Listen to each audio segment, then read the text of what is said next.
For P3-25, we have symmetry about both the X and the Y, the horizontal and the vertical axes.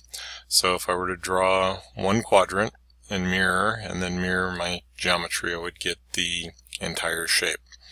The other thing would be that if I were to draw this as the circle, which we have a full 1.75 diameter, with the 1/2 inch and the 0.25, I could treat this as a contour and region and mirror a rectangle and end up with the same thing. So it depends on which way you see the geometry.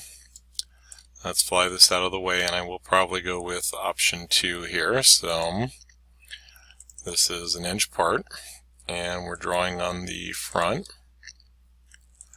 And so you'll find that you get into habits, and then you still want to stop and analyze and make sure that the decisions that you're making are good ones. So since I have that geometry, I do want to take advantage of the mirror, so vertical infinite length, we'll place that on the origin.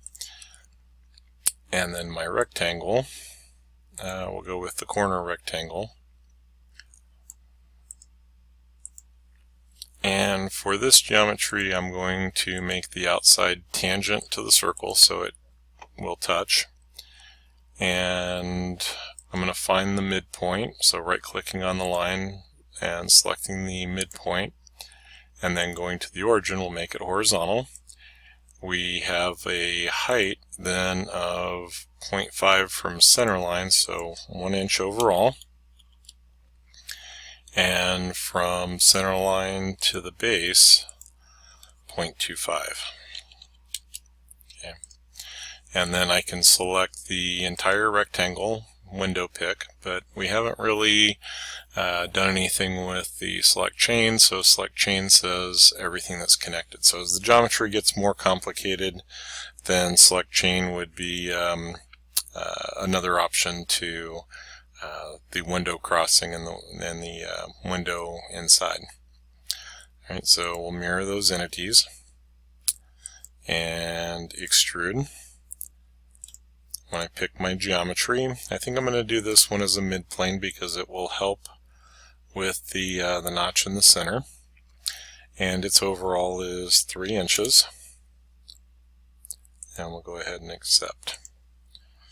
Okay, so an isometric view is kind of looking at the scale. I'll open up a sketch on the right plane, and hard to tell, it's not called out twice, so hard to tell if we have geometry on the top and the bottom. So as a just in case, I would assume that I'm going to have that geometry, and then I can either select the midpoint, and even though this is a curved surface, I can find its silhouette edge. Right, so the silhouette edge says where that plane passes through the arc, it generates a line, and that is valid to accept. So let's rotate over a little bit on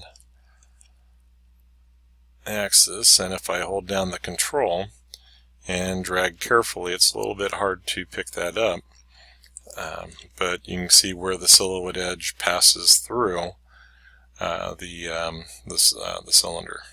So I'm going to make the midpoint to the midpoint. I also could have gone the origin and the midpoint as vertical. And then we'll go Control 8 normal 2 or Control 3 or 4, whichever one we need. And it has a depth of 0.19. and an overall of 0.75.